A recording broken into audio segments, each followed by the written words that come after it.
Good evening again.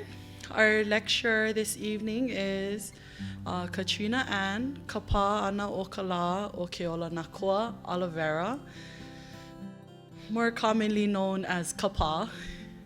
She is the director of Kawaihuelani Center for Hawaiian Language and an associate professor of Hawaiian at the University of Hawaii at Manoa.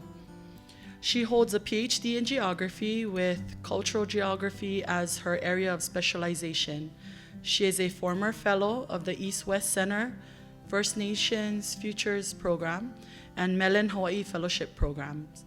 Her research includes Hawaiian geographies, epistemologies, and language acquisition methodologies. Her presentation today, Mai Kekahi Kapa Ike, Kekahi Kapa Aku, Environmental Kinship and Kanaka Naming Practices, will explore environmental kinship and Kanaka naming practices, examining how our naming practices are an important aspect of Kanaka culture. It will reveal the level of thought and intention that is given to the naming of people, places, and things. This presentation will discuss traditional naming practices and how outside influences have affected our naming practices over time. This presentation will also demonstrate that Kanaka have a firm understanding of depth of place for many generations, as evidenced by the ways in which we mapped our places by attaching names to the various regions of our environment. Our places are not confined to boundaries on aina, but extend vertically and horizontally in every direction, encompassing heavenscapes, landscapes, and oceanscapes, by identifying and, more importantly, naming the various strata of the heavens, regions on the landscape, and depths of the ocean. Kanaka transforms spaces into personalized places. Our world view is the product of the world view. Without further ado, let us give a warm welcome to our lecturer this evening, Kapa Olivera. Aloha ka iliu o kueva, evalea I ka leo ka manu, manua ka mo'ole o na one, ke one haneu o na koa. E ola koa e ola na hine, I ke kula I vi ka malu o kaukini. Kini kini vai vai a le hu ho'i, ua ho'i no ka lehua o ka hakuloa. Aloha. That was an oli that I wrote for my my Kula, my ancestral homeland, while I was writing my dissertation. And so I just wanted to start off by thanking everyone for being here tonight, thanking Kamehameha Schools for inviting me, as well as the Kohala Center, Melen Hawaii. The fellowship was just awesome. For the University of Hawaii at Hilo, everyone for having me here. Thank you very, very much. Tonight, I wanted to talk about naming practices in the beginning, both personal names and then place names. And then I'm going to talk a little bit more, shift gears a little bit at the end, and talk about what I think, besides place names and personal names, how we see this notion of environmental kinship reflected in our culture. And much of what I'm going to share with you today, I don't think will be new. For most of you, you're going to say, yeah, I knew that. And so, like, you know, how much more information can you give me about personal names, those practices? You know, Mary Kovena Pukui was the foremost scholar on this subject, and, you know, what more can be said? And so what I'm really trying to do is not so much give you new information, but hopefully help you to think of information we already know, maybe in a different way. Maybe that you would consider some things that you hadn't considered before. And for me, I think that every time I study Hawaiian language, I read a mo'olelo, sometimes the most profound concepts are so simply stated. And so that sometimes things that are most complicated are so simple that when we come back and we're like, oh, wow, that's so cool. It was like, duh, we already knew that. Like, you kind of knew it, but you didn't know it. I mean, I think, for example, like navigation to me is magic. And so is music, because I don't understand how you can pick up an instrument and you can just hear it and you can just play it. Same thing, I don't know how you look at the stars and you get to Tahiti. To me, that's magic. Yeah, so, but yeah, these are concepts that we all understand, that, you know, you can use the currents, you can use the stars, you can use all of these things in our environment. We know it works. And yet it's so simple, but it's super complicated. It takes people their whole lives to master it. And so I have so many things that I wanted to talk about. Yesterday, when I presented at the University of Hawaii at Hilo, I realized 40 minutes into my presentation that I was on page 2. So I am going through of many pages. So what I'm going to try to do tonight is highlight some of the concepts that I have. And yesterday I tried something that I normally don't do, and I read portions. Because I think that sometimes when you write things, they're so concise and you can say exactly what you mean and without having to second guess yourself. But because I learned from last night that I had wanted to get through more, I'm hoping to get through more of the meat of it by just talking story. I'm also gonna only have a few slides. And that's something else that I'm trying to do, because before I used to have, you know, like bullets. As an educator, you have so many bullets, and then everybody's paying attention to the presentation rather than listening to the mo'olelo. And so there's only like 5 slides, and this one has the most words on it, well, second to the most. And so in talking, first of all, about place naming and personal names, you know, I didn't really intend for Kapa to be in the title of this. It really wasn't. It's just this phrase. So it's really from one kapa to another kapa, from one boundary to another boundary. And the play on that was not intended to be a play on my name, but it was a play on like boundaries, kapa being a boundary, and kapa also being used to name. When you name somebody, then that person is kapa ia. And so it's funny that, you know, you guys picked up on that, you know, there's my name, and like, that's not what I meant. But so I wanted to start off by telling you a little bit about me and why I have been writing about Hawaiian sense of place and why I feel this connection to it. Yesterday, I was sharing with some of the people here earlier that yesterday before the presentation, somebody told me, "Oh, don't be offended, but what authority do you have to talk about this subject?" I said, "Oh, wow." And I didn't know how to answer it, and I had thought to myself that I really wish that he would have asked that question in the end if he still had the question. And so I spent a lot of time explaining, and I had planned to do so, to explain about why this topic is so important to me. So when I started taking Hawaiian language at the University of Hawaii, and actually even before that in high school at Kamehameha, one of the first things you learn in Hawaiian language is the question, "No hea mai oi," where are you from? Not always do you learn "oi koinoa," sometimes, but depends on your kumu, because a lot of times people feel that it's more important to know where you come from than who you are. So they'll ask you, "No hea mai oi," and then after that, then they'll say, "Oh, you're from such and such place. Okay, do you know so-and-so? Oh, you're family with so-and-so. Okay, you know," and the last question is, "What's your name?" Right? We want to know about your place, we want to know about your kupuna, and then maybe after all of that, maybe we want to know more about you. So for me, that's always been a very tricky question, because normally the question that is answered by a single place. No hea mai oi, usually you choose one place, right? Like, I was born and raised in this place. Well, for me, when I was 4 years old, my parents got divorced. And my mom lived on Maui, my dad lived on Oahu. So I would go back and forth like every other weekend. And then I'd spend 2 months of my summer with my mom on Maui, 1 month with my dad. I went to school on Oahu. I went to Kamehameha, majority of my education, even in elementary. So I was on Oahu for school. And then, you know, I would go home to Maui, and then I guess I would go home back to Oahu too.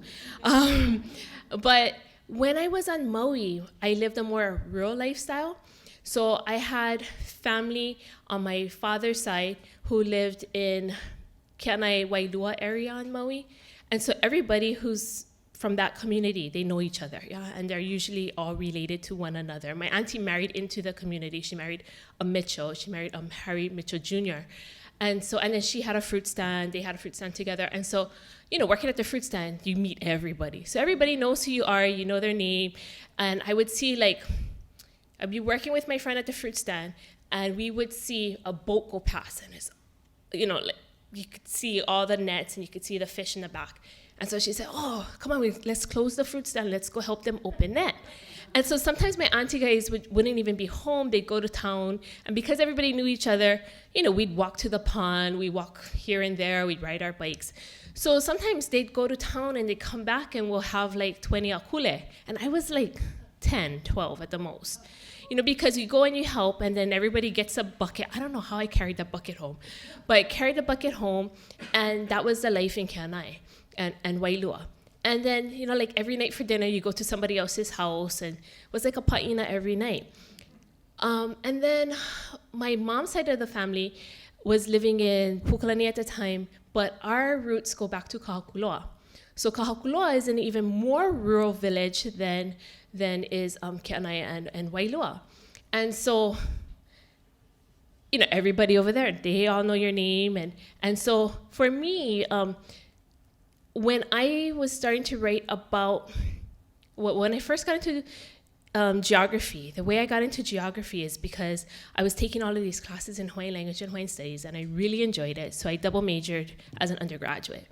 But then I started teaching Hawaiian language just as a lecturer and a graduate assistant. And so I knew that if I wanted to continue at the university, I needed to start to get advanced degrees. So I didn't know what I wanted to do. If they had a Hawaiian studies program, it would have been really easy. I wouldn't have to think. I would just apply for that program. But that didn't exist. And so I remember sitting down with a professor, Lilikala Kamehameha, and in 5 minutes, she figured out my career path and my professional goal, everything that I was gonna do. And it was just amazing because she asked me, well, what are you interested in? Are you interested in politics? And I thought, oh yeah, I could be interested in that. And then she said, well, what about geography? And all of a sudden it clicked, because just before she asked me that question, I had taken a class from Kalani Wise. And he really was such a wise man. He taught Pana o Oahu, and we would go to his class. His class, I still remember, was Tuesday, Thursdays at 3 p.m. Now, I got up at 7:30 a.m. to take a class from Noel Warner because he was the best of the best, and I wanted to be in his class. Nobody gets up at 7:30 unless the teacher is really, really good. And nobody takes a class at 3 p.m. unless the teacher is really good. Most people are home already. And so I took his class, and I was just mesmerized. Every day, he would take us around the island, like just his mo'olelo, the way he would tell his stories were just mesmerizing, and I wanted to learn more and more. So when Lilikala asked me, what about geography? I was like, that's it. I want to do geography. I want to do place names. And so that's how I got into geography. And then luckily there was a indigenous professor from, he's Maori, he's from Aotearoa, and Brian Merton is his name, and he was interested in place names. And so it was just a logical fit.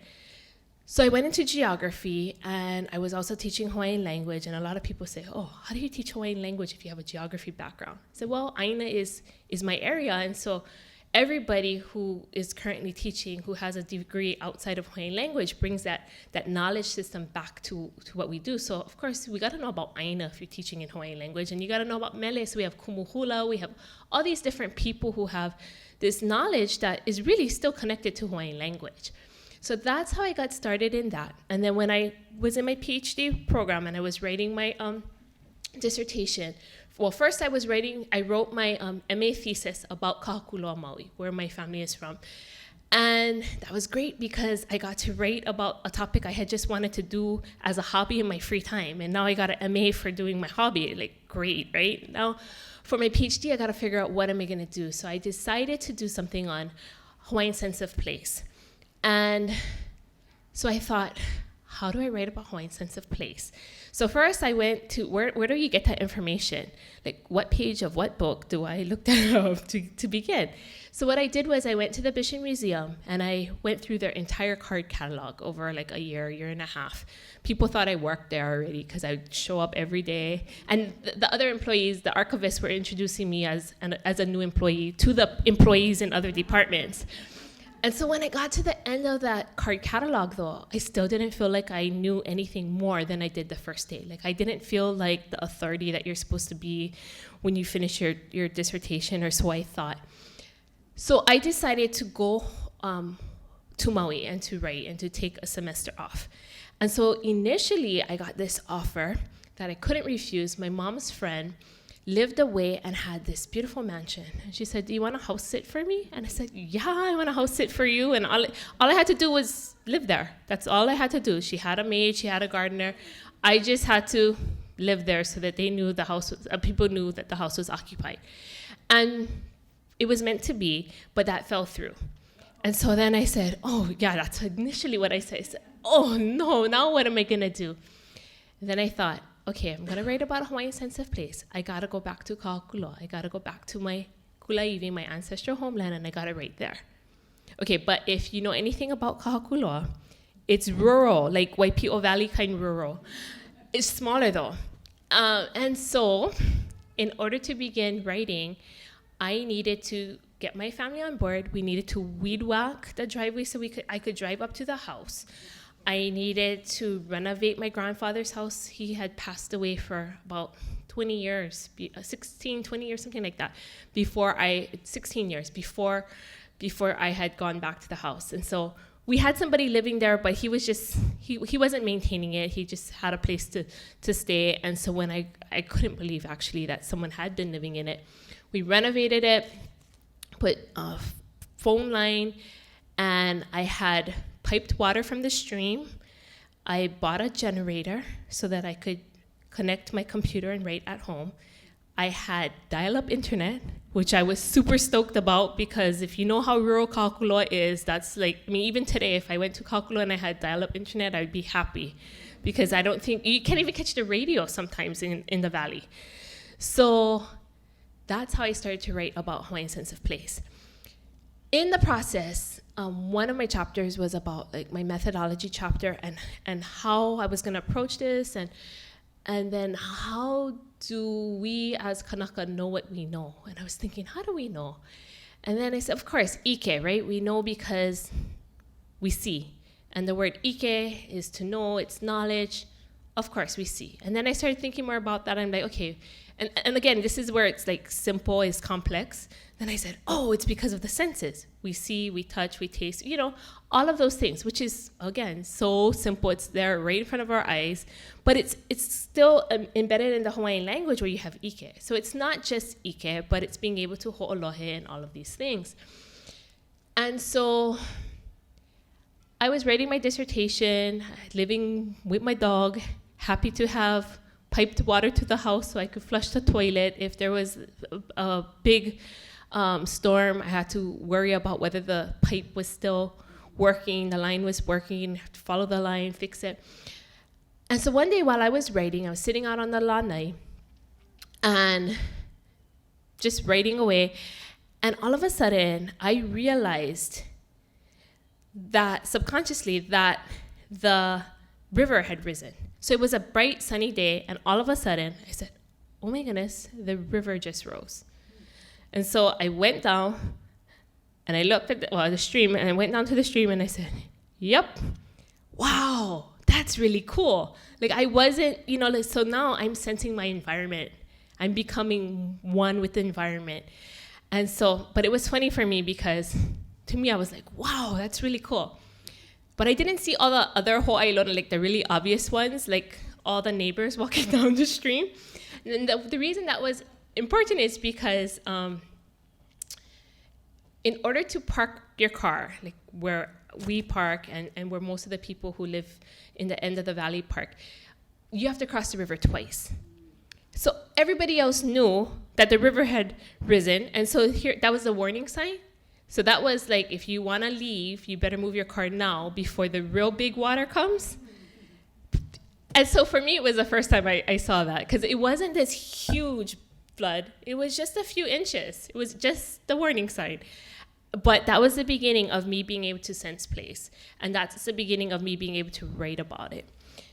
So I transitioned from there, just to give you that information, because it was really interesting yesterday when that man, and he was a Hawaiian man, he came up to me and just said, like, what's your authority to talk about it? And I said, I don't know. All I know is it's about kuleana. Environmental kinship is about kuleana. And, you know, I had to start with my master's thesis writing about Kaakula, or someplace that I was affiliated with, someplace that was family, someplace when you heard my family name, you knew that I had kuleana there.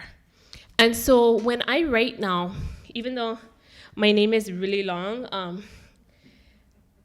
my legal name doesn't have Nakwa. I'm still thinking about whether I'm gonna do that or add another portion of our family name. And that's mostly because, well, initially that became a question for me because I was asked to do the family genealogy for the Nakwa family. So I thought, okay, maybe, you know, now I have that kuleana, no pressure, only one other person knows the information who's still alive, and then was me, you know, and that auntie had asked me to do it. And so for our reunion, I had put together this big genealogy book. But now when I write, I use that as my pen name, because when I write about ancestral places, I feel like I need to honor both sides of my family. And of course, we have so many family names. How do you choose, you know, all of them? But Nakwa is my mom's maiden name, and Olivera is my dad's name. And so that's why I do that. And for me, and I can see some of you are like, oh, that's beautiful. It's beautiful except if you're my dad's family. they're like, why do you have to carry the other name? You know, that should just be your last name. But for me, I feel like it's this kuleana. And so I'm trying to explain to them that I really want to be respectful. It's not that I'm being disrespectful, but that I feel like in order for me to write about these concepts, especially if I'm writing about family and place, that I need to be able to honor both sides of my family. So when it comes to personal family names and personal names that we give in Hawaiian, we know that a lot of names are, well, names in general, especially in Hawaiian, are considered to be prized possessions. And perhaps the only thing that could compare with that level of respect may be the iwi of our kupuna. But iwi and our names, those are just so sacred to us. And so names are given and they could help or hurt a person. Kauna was sometimes embedded in names. We have to give it very careful thought. Often these names came in dreams or visions, and they were meant for our families alone. So even though you like the name, you wouldn't necessarily take that name and make it your name or apply it to somebody that you wanted to name. And so I remember having a discussion with somebody, and he really liked the name Kaleohano. And I said, oh, that's a beautiful name. Why do you want to give that name? And he said, oh, because I really like the song. And I said, well, that's a beautiful song. And do you know that that song is about a particular family? And he said, yeah, but I don't want to name that person after the family. I just want to name it after the song. And so I really cautioned him against that. And I said, you know, I personally wouldn't do that because you can't separate the mele from the song. It's a mele inoa for that family.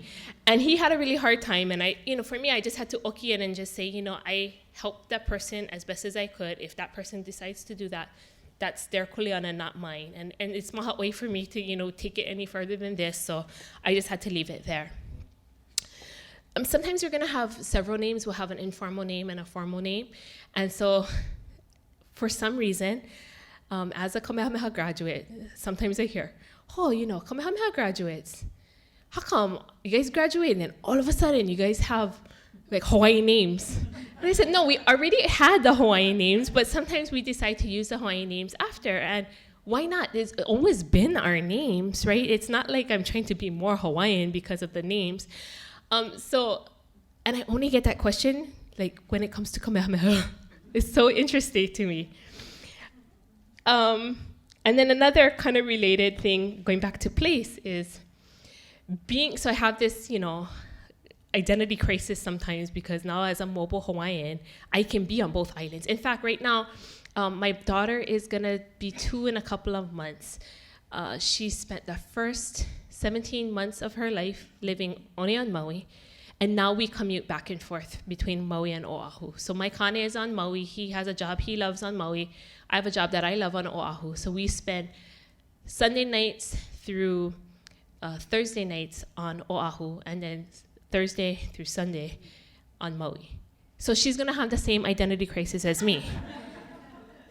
And I don't know what's going to happen when she got to pay to catch the airplane. And so for the first 2 years, easier because only I have to pay. And since all of our families on Maui, it makes more sense for me to go there. So maybe later my kane will come. But, it's just changing times. We're very mobile. We can fly. So it becomes increasingly complicated. Anyway, so sometimes names were given that could be considered repulsive by today's standards. Like sometimes we gave names like pupuka, meaning ugly, or kukai, and it was actually meant to protect the keiki. We didn't have surnames until 1860 when Kamehameha IV signed the act to regulate names into law. And then at that point, there's many portions of this act, but the main idea is that children had to take their father's surname, and they were given Christian names, and if they had a Hawaiian name, then the Hawaiian name became their middle name. And that act wasn't repealed until 1967. So that's pretty remarkable that for so long, a lot of Hawaiians, were breaking the law by just not having a Christian name, perhaps, or not having a Hawaiian name as their middle name if they had a Hawaiian name. So a lot of times when we talk about being related to the land as Kanaka, we understand that we come from, if we look at our mele ko'i honua, our cosmogonic genealogies, we know that everything is related and that we start from darkness, we have the coral polyp, all the different animals come along, the Kanaka comes, and we have, akua, all of these things that are all related. And we have different mele ko'i honua that tell us about the process of how we are all related. But I find it interesting that, to me, place names are also one way that we see this relationship.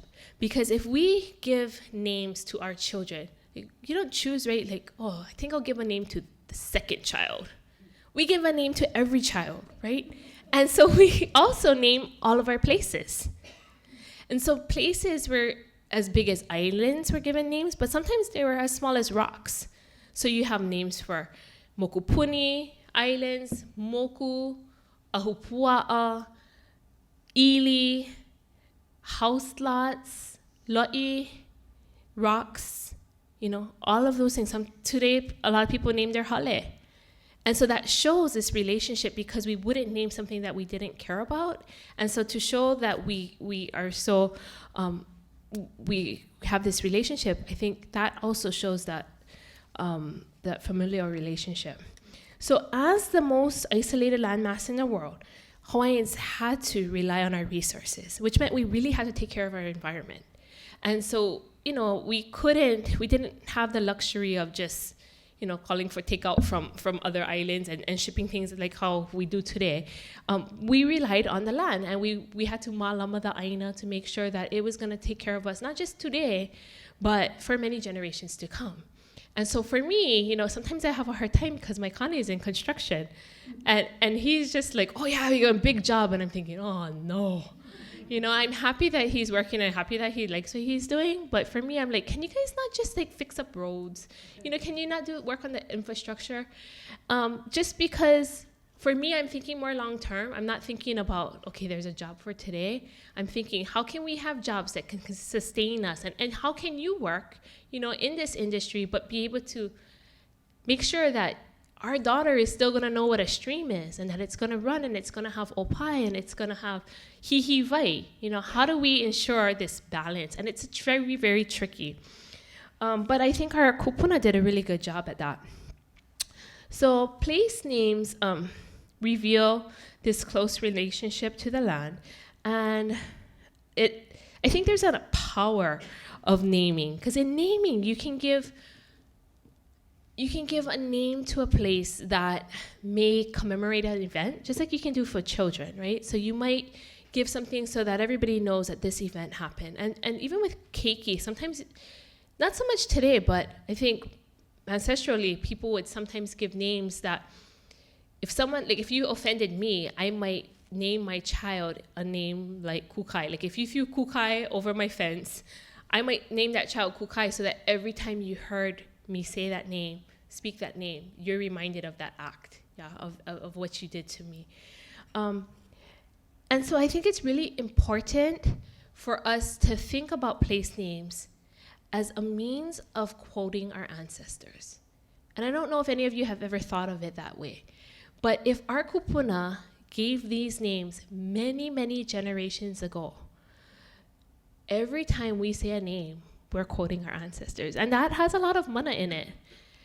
No pressure, though it comes back to this kuleana, right? No pressure, hope you're saying it correctly.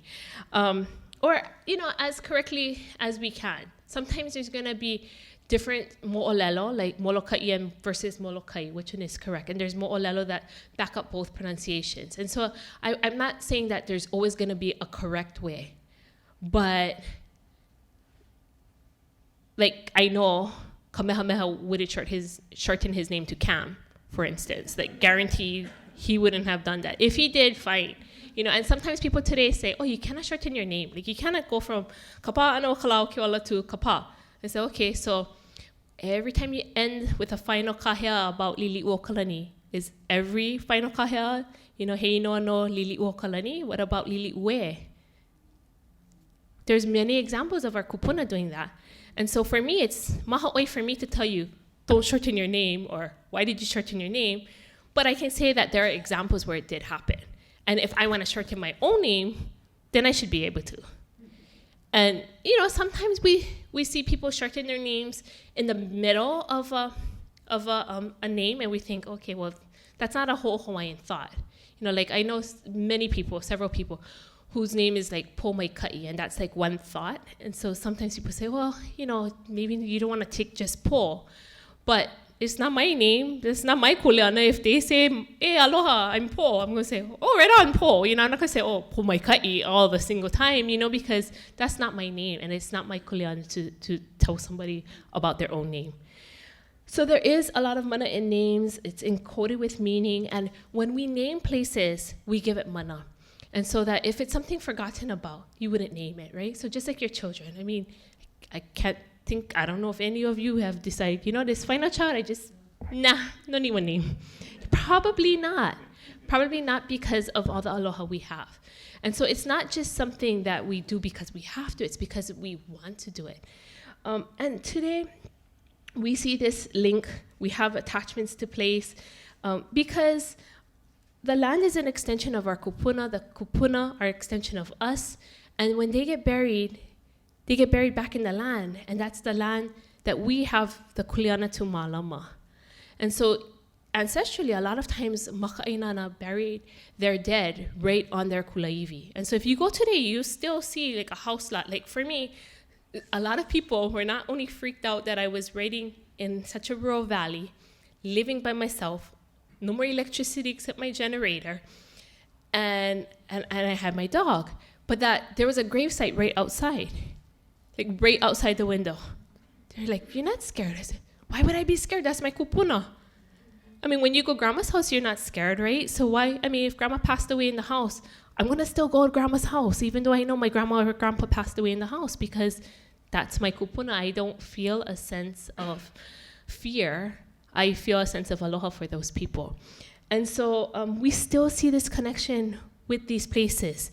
And so I think these concepts and notions of like malama aina, aloha aina, kua aina, all continue. We use it all the time, but we may not think of it as this familiar relationship with the land.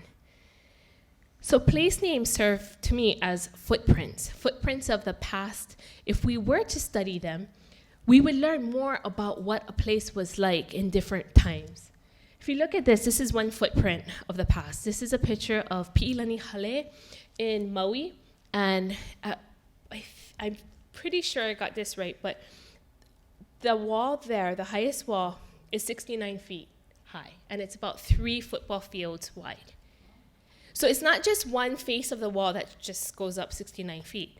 It's that way, it's filled in the entire dimension of that wall. And so it's amazing to me that it's still there today. And of course, they've just restored it by hand. A lot of the people who restored it are from Hana, from these families that used to maintain, and they came back and they restored it. But it's just so beautiful that, it still serves as a footprint. And when we go back there, we learn about the history. we learn about the place names, we are learning that knowledge of our kupuna. So the things that our kupuna didn't tell us while they were alive are embedded in our places. So we can still go back and study places like this to figure out how genius they were in being able to use their naked eye to figure out phenomena in the universe. Like, I still don't understand. Like, how did they figure out, every year the sun moves just a little bit, or, in relationship to this point on this rock. Or on this specific day, this is gonna happen. Like, how many generations of kupuna had to do that? Because you can't just do it one day, right? You have to continuously do it, and you have to have this ancestral knowledge. And that only comes with many, many years of doing something and doing it well. I wanted to say that when we employ traditional place names and we denounce the use of foreign names, that's really essential to maintaining our indigenous identity and our connection to the land. And so I really have a lot of mahalo for people like the De Silva family who have place names that they hold dear to their hearts and they continue to use, and they put it out there so that everybody becomes aware of it. Like Ka'ohao is a place that I didn't know of because I don't go down to Kailua that often, to that area, but most people know it as Lanikai, which is kind of problematic. It's just, a nice name for developing, but when you try to dissect it as with Hawaiian meaning, it really doesn't make sense. I guess it would be like oceanly heaven. Yeah, so I guess that's what it means. But you got something like Ka'ohao, which is the traditional name, and it has a mo'olelo attached to it. It has meaning because it wasn't just given the name just because they're going to develop and they want to be able to sell homes, but because events happen there. And so that one is actually named after a game of konane, and that two women were bound together because they lost the game. Yeah, and so that has like depth. And sometimes we have place names that developers don't like a place name that could mean floodplain. Probably not going to help you sell a lot of homes. But it was really interesting to me that many years ago, maybe you recall, there was a big storm on New Year's Eve on Oahu, and in this one subdivision, a bunch of homes washed out. And they later learned, and I wish I could remember because that was before I started doing my place names research. I just remembered that story on the news. But that place meant like flood zone. And so these people were really irate that why didn't the developer tell them that? I said, well, because you got a place name like, aina for hind, the developer, or you got a place like Lanikai, and it's not going to have that same depth of knowledge. You're not going to learn those kinds of things. So combining place names and personal names, it just dawned on me one day, like what greater gift or of respect could an ali'i get but to have a name, his or her name, reflected in the name of an island. So like when we think of Hawaii Island, people either say, okay, Hawaii Island, big island. In Hawaiian, we often hear mokuo keawe. So for Keawe, that's a huge sign of respect for him as an ali'i, right? It's not like a fill in the blank. So you cannot say, oh, today it's gonna be like moku o liloa. Or tomorrow moku o, umia liloa, because these are all of famous ali'i. For some reason, it's just moku o Keawe, right? And it's just nahonoa o Pi'ilani. Even though Pi'ilani had many descendants that are very famous, you cannot change the name and just make it like Kahikili, nahonoa o Kahikili. It just doesn't work. So when I think of place names and personal names, that's a really huge sign of respect, that your name would be etched upon the island. And sometimes names changed over time. So Maui wasn't only known as Maui. Sometimes it was known as Kulua or Ihi Kapalaumaeva or Ihi Kapulaumaeva. And that's another huge question I have in my mind. I mean, we have a big enough question about Big Island versus Hawaii Island. And not everybody on the island says the same thing. So how do you get everybody on Maui to say, okay, it's not going to be Maui, it's not going to be Kulua? What kind of mana does it take to make something like that happen? I don't know the answer, but I think that's fascinating. I mean, Yeah, kaho'olawe, a lot of people use kanaloa today, but it doesn't mean that everybody stopped using kaho'olawe.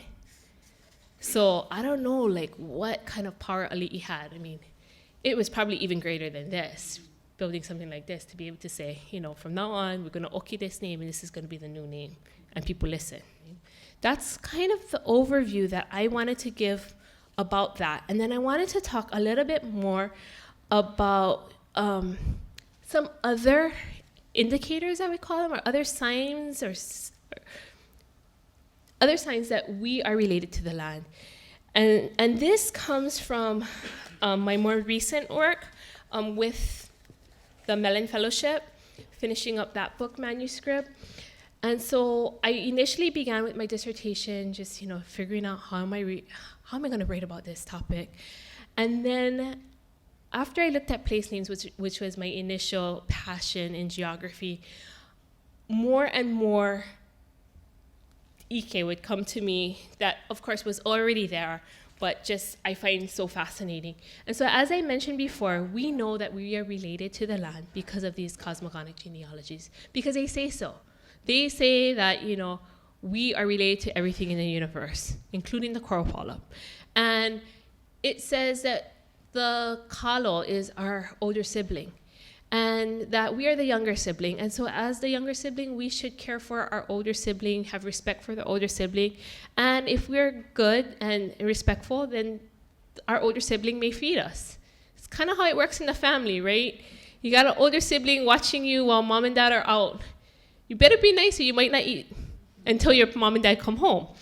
So we have to be sustainable in all of our practices. If we want to maintain this relationship to the land and we say that we're related, how do we demonstrate that? Well, we demonstrate it by the lessons learned in our cosmogonic genealogies, and having that respect and knowing that we have to sustain ourselves, not just for this generation, but for every generation to come.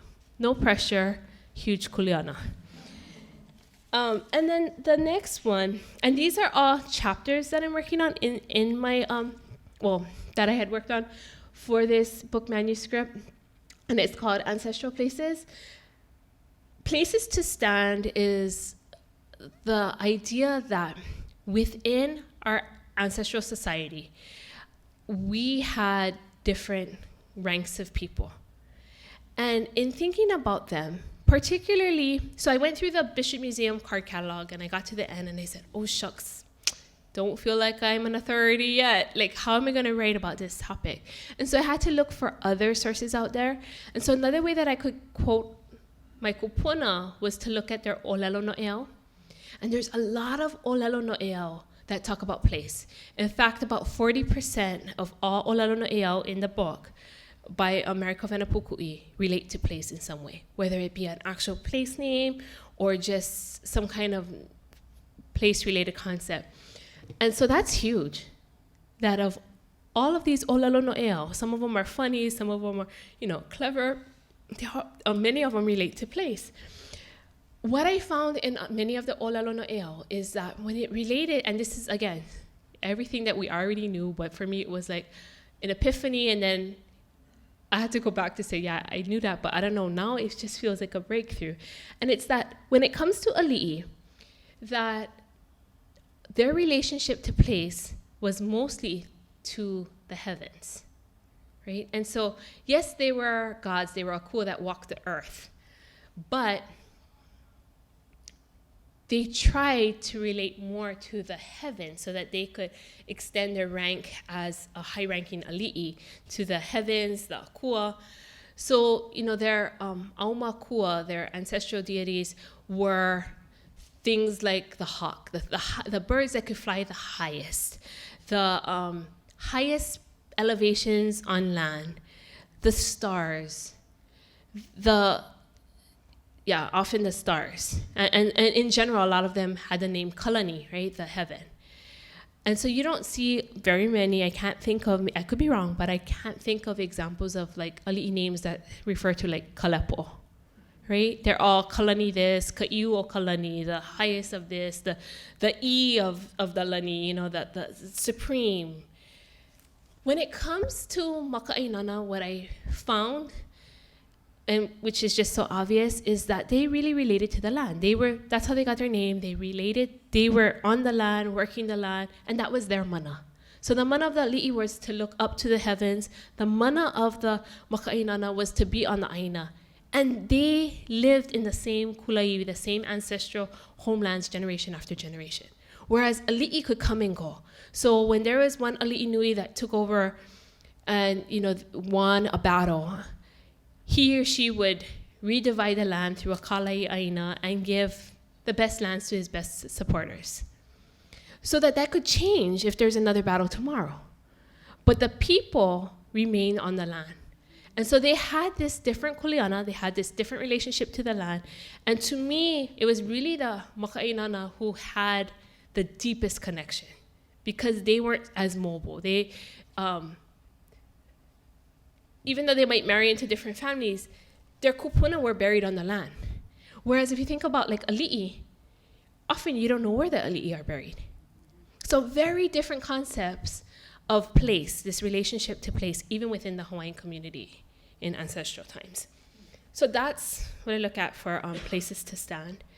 And then the fluidity of place. Not only are places named, but different parts of the landscape are named. And so you don't just like, we don't just have names like heaven, earth, ocean, right? In the heavens, we have many, many different names for different places in the sky. I mean, you even have names as like, the place where you hang off a tree and with 1 foot off the ground. That's a space.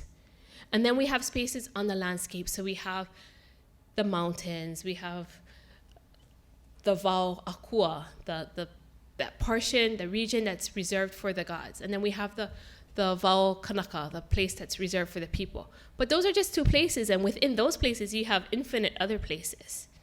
And then you have little kipuka within that, and everything has a name. So these places, it doesn't just change by elevation. Like at 2,200, whatever feet elevation, and this is going to be the name. It doesn't work like that. It depends on each place, so that it differs from island to island, from moku to moku, so that the elevation, or what we call maybe Wawakua on Maui, is not necessarily going to be the same thing as what we see here on Hawaii Island. And that's what's really amazing and unique. Same thing with Hawaiian practices. A lot of times practices are different when we live in different places. So the way that we fish in Kauai is going to be much different than how we fish in Kakula on Maui, or in Papawai with the opai ula. It's very different. That is always an example. Many years ago, I had the privilege of going down there with Ola Naivi, and I remember talking about how you asked us, okay, how did Kanaka take a fish pond and increase the density of it? I forget exactly what you said, but basically it was like, how do you increase, if you wanted to have a resource like you have opai ula, how do you get more opai ula in this same pond? And I was like, wow, that's a really hard question. I'll get back to you in a few years. And the answer was just so brilliant, and it was like, you put more ili. I was like, wow, how ingenious is that? You put more ili, you increase the habitat for the opai ula, and you can have more in that same pond. Genius. Simple is brilliant, and simple is so complex. But that ike, while it can be applied to different places, it doesn't work in all places. And so not everybody is going to have that knowledge. You're going to have knowledge that's very specific to the place that you come from because you know it best. And yet each generation can build upon the ike of the generation before. And so you have lokoi'a, on all the islands, but each lokoi'a is different depending on the topography of the landscape, the resources, the way the stream flows into the lokoi'a, and so on and so forth. So within our communities, you still have so much diversity. And you can see it when you look at kalo farmers. They don't all make their lo'i the same way. And the results may be similar, may be different. Sometimes you have the same variety of kalo grown in one place, and you take huli from that that kalo, and it tastes different in a different environment. That is amazing to me. That's amazing that our kupuna understood, like, oh, this is still lehua, but this is not a lehua of this place. This is a lehua, kind of tastes like it comes from this place. Wow, even before we had wine and sommeliers, we had that ability to do that in Hawaii. That's awesome to me. So, again, it's just this idea that all of these things are so simple and yet so complicated, and that they had this ike. Because, I never thought about it before that, sometimes I have friends when they have different research topics, like wine sommeliers. You don't think that, oh yeah, Hawaiians had something similar. But yeah, we did. And then I had a friend just last month, she was talking about doing a project on urban and regional planning, and she was saying, I don't know if this is, am I just trying to make this a Hawaiian concept? Was it a Hawaiian concept? Did we have anything like it? And I said, well, we had the kuhi pueone. Wouldn't that be the same thing? Because their responsibility was to choose the perfect site for heiau, for houses, for all of these things. So they were planning all the way from back then. And she had never considered it. And so now my goal is to start thinking outside of the box and to realize that a lot of the things that we're discovering today that we think, wow, would be really good if we planned out our community before we built it. Like, yeah, Hawaiians were doing that many, many years ago. We understood that we needed to do this. Hawaiian performance cartographies, when we talk about our relationship to the land, we know that we see this in our mele. We see it in our hula. And so when we talk about someplace we love, all of that is reflected in our poetry. But you may not have considered that we also have other cultural practices that also reflect place, like kapa, making kapa. Wahine were known to be able to send signals to each other through their kapa beating, and that when they used different rhythms, that people who knew the code, who knew their magic, knew what they meant. Even hei, string figures, I'm learning from people who are doing that as research topics, that was also a way of mapping. So not only is this showing us a relationship to place, our connection there, but to me, I call these performance cartographies because I've actually heard that term in geography and cultural geography, but what it means is basically that Hawaiians always had our own way of mapping, quote unquote mapping, but it just wasn't in a cartographic fashion, like inscribed on a piece of paper.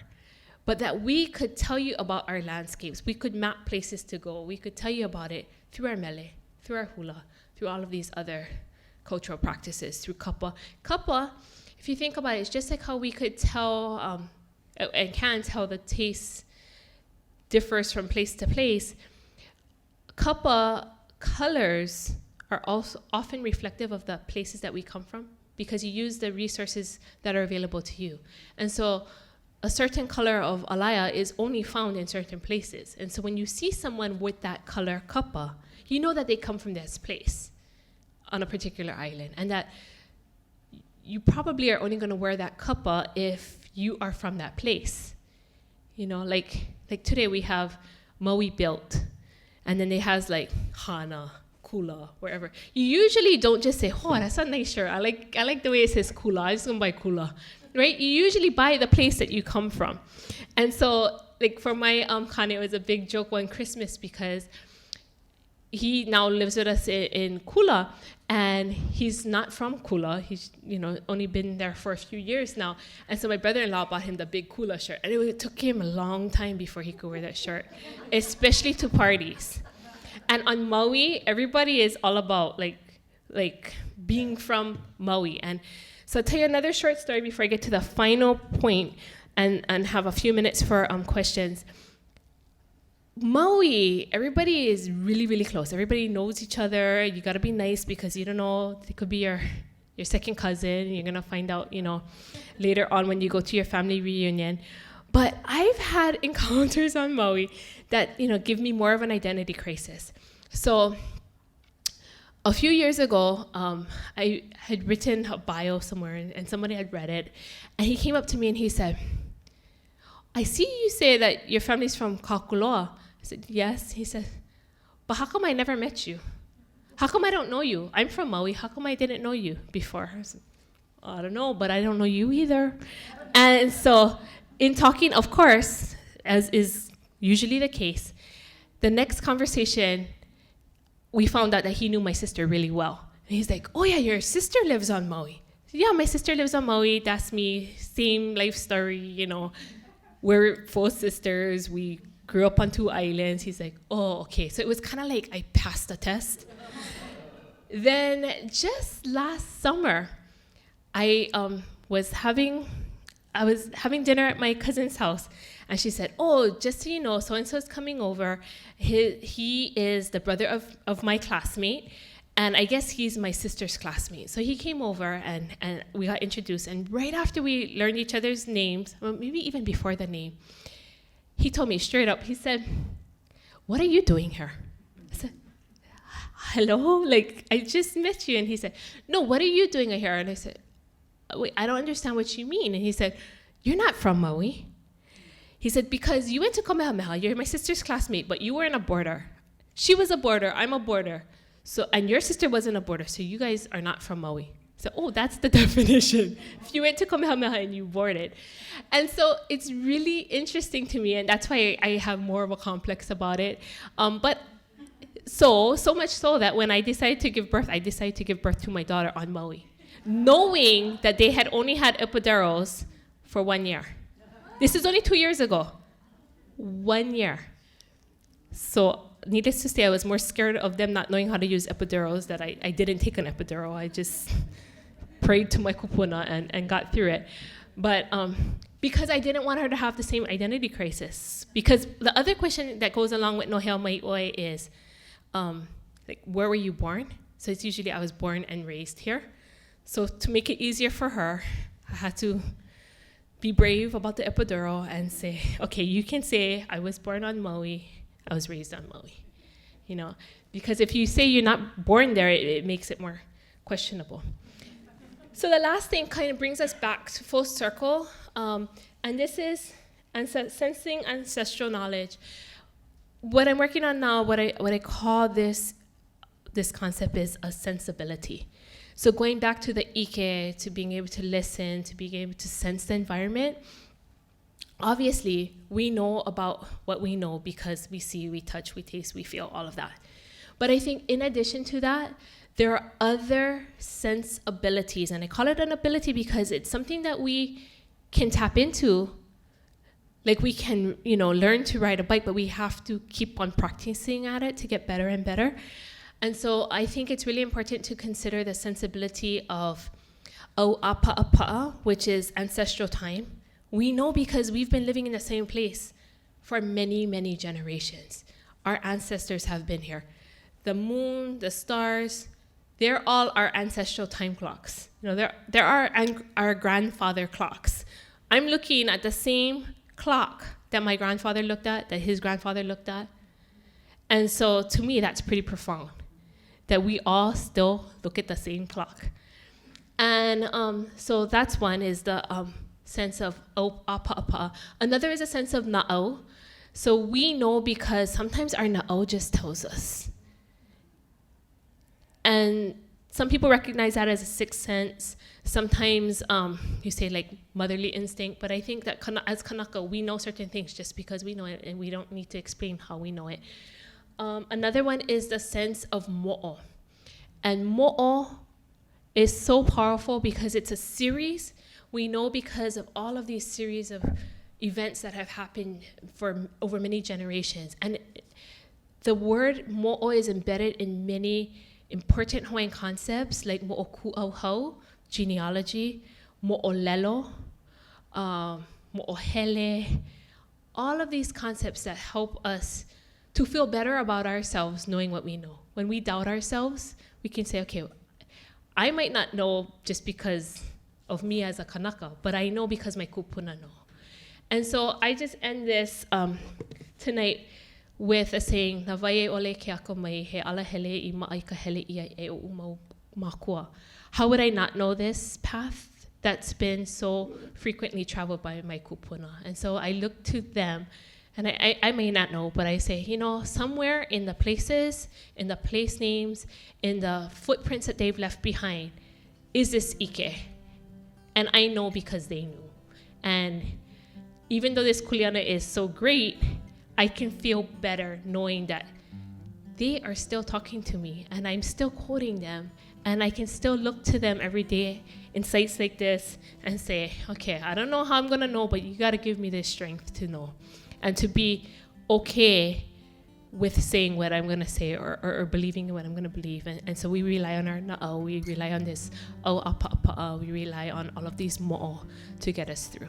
So mahalo anui loa to all of you for coming tonight. I hope that helped you to think of things that I know you already knew, but hopefully it helped you to think of it in a different way.